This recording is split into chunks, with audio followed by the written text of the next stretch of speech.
À une époque où tout va vite, où une information nouvelle chasse la précédente et où tout disparaît illico dans les poubelles du numérique, les archives papier nous rappellent que le monde n'a pas débuté avec Facebook. Bonjour, je suis Denis Dupont et je m'égare souvent avec plaisir dans les archives de l'Indépendant.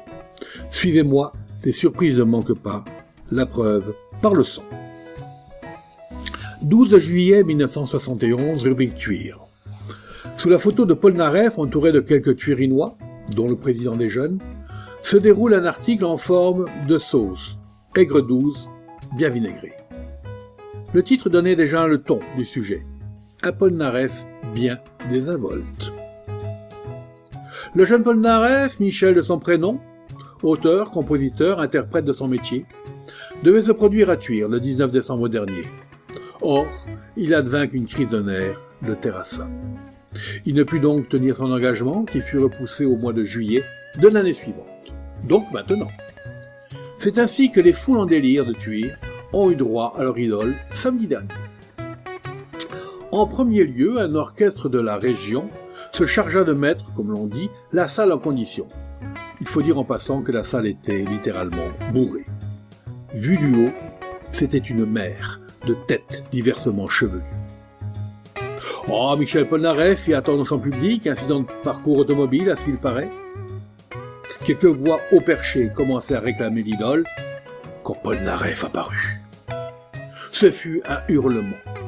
Un boléro de satin blanc noué sur la poitrine, nombril à l'air, pantalon collant jusqu'aux genoux, puis agréablement plissé, et évidemment lunettes. Ce garçon ayant un humour certain, et pour ce qui suit d'aspiration édipienne, il fit suivre sa chanson « Je suis un homme » par « Dame, Dame, Dame », dont le thème est la femme mère, et vice-versa. Il massacra Love Me, il fit des merveilles dans Hey Woman. Le public de ce samedi soir était un public en or, manifestant sa joie pour le moindre moulinet fait avec le micro, en chantant « Rock My Soul » avec entrain.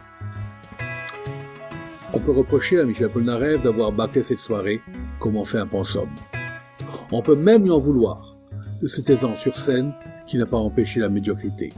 Polnareff a été médiocre par rapport à ce qu'il est capable de faire, par rapport à ce qu'il réalise ordinairement.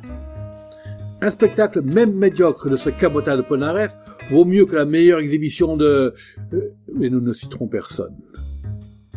Car, aussi désinvolte qu'il ait pu être samedi dernier, on ne peut lui enlever les paroles, la composition, l'orchestration de ses chansons. On ne peut lui enlever son talent total et sa connaissance du métier, qui transparaissait sans qu'il ait à faire d'efforts. Ce qui fait qu'en sortant, l'autre soir, on pensait « Ah, qu'est-ce qu'il doit être bon ce Polnareff quand il s'en donne la peine !» C'était « Je vous parle d'un temps », un podcast produit par l'Indépendant et proposé par Denis Dupont à retrouver ici même chaque semaine.